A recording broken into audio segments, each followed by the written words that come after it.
Tiga. Hai, Assalamualaikum warahmatullahi ta'ala wabarakatuh. Nama saya Muhammad Syafiq bin Abdul Said. Dalam video ini, kumpulan saya akan membincangkan tentang GMF. Untuk pengetahuan semua, manusia kini telah mengalami kemajuan yang amat pesat. Di samping itu, populasi manusia kian bertambah. Jadi, manusia memerlukan satu perkembangan teknologi untuk memenuhi keperluan asas bagi manusia. Bioteknologi ataupun dalam istilah yang lebih spesifik, GMF merupakan pengubahsuaian genetik yang berlaku terhadap makanan manusia untuk memenuhi keperluan asas manusia. Persoalannya, apakah hukum bagi makanan yang telah mengalami pengubahsuaian genetik tersebut? Jadi, perkara ini memerlukan kepada kajian yang lebih teliti untuk mengetahui hukum sebenar bagi makanan itu.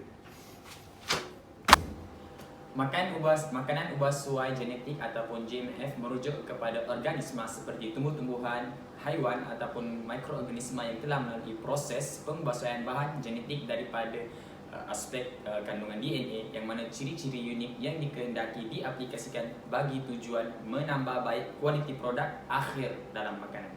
GMF mempunyai peranan yang amat penting dalam kehidupan manusia. Antara peranannya adalah untuk memenuhi ciri-ciri makanan yang diinginkan oleh manusia yang tidak berlaku secara semula jadi, untuk memperbaiki DNA ke arah yang lebih baik berdasarkan suhu semasa dunia yang lebih panas daripada dahulu, dan untuk menghasilkan sejenis protein yang baru untuk memenuhi gizi makanan manusia pada masa kini. Assalamualaikum warahmatullahi wabarakatuh. Nama saya Mubaris Ahmad dan saya akan memberitahu mengenai kaedah penghasilan produk GMF. Bioteknologi moden atau lebih dikenali sebagai biologi molekul melibatkan teknik terkini yang canggih yang membolehkan saintis untuk mencapai sasaran yang sama tetapi dengan lebih cepat dan tepat. Walaupun terdapat pelbagai definisi bioteknologi moden, tetapi kebanyakan peraturan di peringkat antarabangsa dan di negara yang maju bersetuju bahawa bioteknologi moden berbeza daripada teknik klasik seperti pembiak bakar dan mutagenesis. Satu daripada teknik yang telah banyak digunakan oleh pihak yang bertanggungjawab ialah pengklonan yang merujuk kepada proses penggandaan DNA. Sel atau organisma yang serupa secara genetik. Pengklonan haiwan merujuk kepada penggambaran haiwan yang setuju dari segi genetik melalui kaedah pemindahan nukleus sel somatik. Organisma hidup yang diubahsuai secara genetik merupakan organisma yang genetiknya telah diubahsuai melalui kaedah bioteknologi moden. Ia berlaku melalui pembiakan dan rekombinan semula jadi atau kedua-duanya yang tidak berlaku secara semula jadi. Sebagai contoh, dalam menghasilkan produk terubah suai genetik, beberapa komponen perlu diambil perhatian, iaitu yang pertama, maklumat genetik yang ingin dipindahkan, dan yang kedua, pengangkutan yang digunakan bagi pemindahan maklumat genetik, dan yang terakhir sekali, yang ketiga, sasaran spesies yang menerima bahan genetik. Seterusnya, mari kita pergi ke kesan GMF kepada masyarakat.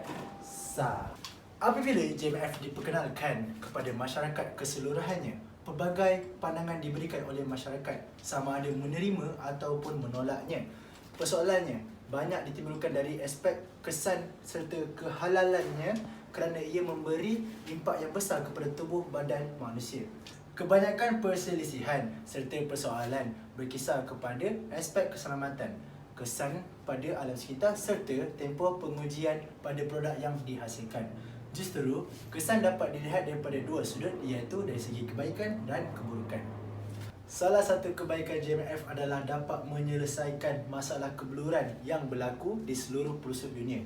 Jika GMF dapat dihasilkan dengan jayanya, ia akan dapat membantu masyarakat yang menghadapi masalah tersebut, lagi-lagi bagi negara yang mundur. Seterusnya, kebaikan GMF terhadap masyarakat ialah meningkatkan produksi pertanian.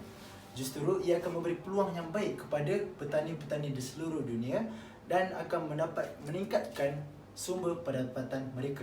Keburukan GMF pula adalah makanan ubahsuai genetik adalah risiko terhadap kesihatan pengguna. Kerana makanan yang dihasilkan melalui kejuruteraan genetik diketahui boleh menjejaskan kesihatan manusia, kerana ia memindahkan gen daripada organisma buruk yang lain ke dalam makanan yang memberikan ciri-ciri baharu kepada makanan tersebut. Keburukan seterusnya adalah risiko GMF terhadap alam sekitar.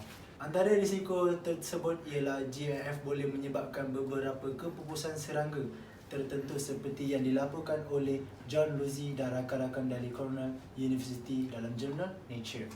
Mereka mendapati bahawa beruncas kupu-kupu monark yang diberi makan debunga jagung yang diubah suai secara genetik untuk rintang kepada serangga mengalami kadar kematian yang tinggi berbanding beruncas yang tidak diberi makanan debunga tersebut.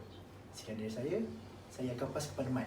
Setelah kewafatan baginda Rasulullah SAW, umat Islam telah berkembang dengan luasnya. Maka terdapat banyak isu yang melibatkan hukum hakam yang tak pernah ditemui pada zaman baginda. Dan sebab kerana berlakunya perkara begini, pintu ijtihad dibuka luas bagi membahaskan setiap permasalahan berpandukan fiqh Islam lah. So oleh demikian, qawaid fiqhiyah diperkenalkan bagi membantu memudahkan pengajian dan proses istinbat ataupun menganalisis hukum fiqh itu sendiri. Apa itu qawaid fiqhiyah? Qawaid fiqhiyah bermaksud ilmu tentang prinsip fiqh yang bersifat universal dalam bentuk teks yang ringkas namun padat.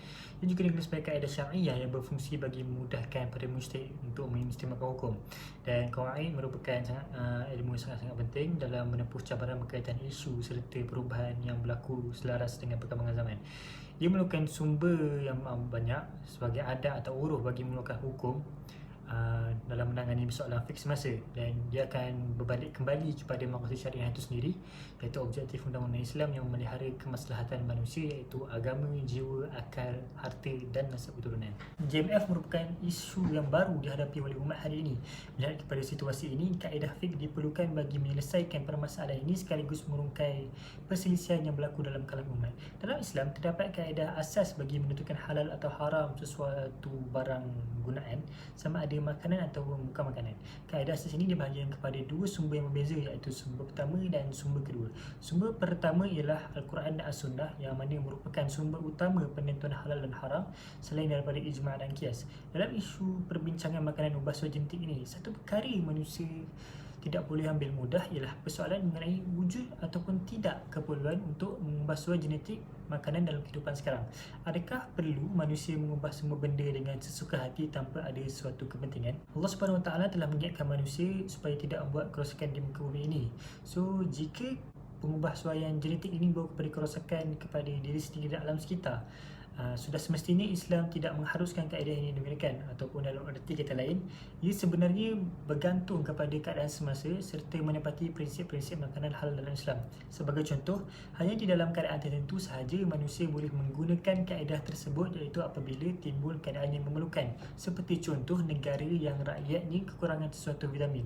Dengan adanya JMF ni, maka makanan tersebut dapat diberkahi dengan vitamin dan boleh mengatasi masalah yang dihadapi oleh negara tersebut. Sebagai kesimpulan, sumber makanan JMF yang diambil daripada haiwan, tumbuh-tumbuhan, bahan kimia dan mikroorganisma mestilah halal dan bertepatan dengan hukum syarak. Oleh itu, dalam ruang lingkup JMF, selagi dibenarkan menurut konsep syariah dan masih berada dalam ajaran Islam dan tidak mendatangkan apa-apa keburukan dan kemudaratan, maka setiap Muslim boleh menggunakan makanan tersebut. Fiqh semasa adalah sebuah gagasan fleksibel syariah Islam yang mengoperasikan ijtihad berdasarkan realiti persekitaran dan keperluan masyarakat setempat, yang membuktikan bahawa syariah Islam berupaya menjawab segala isu dan permasalahan umat pada setiap zaman dan tempat, dan sekaligus memberi isyarat bahawa syariah Islam itu sesuai untuk diamalkan sepanjang zaman.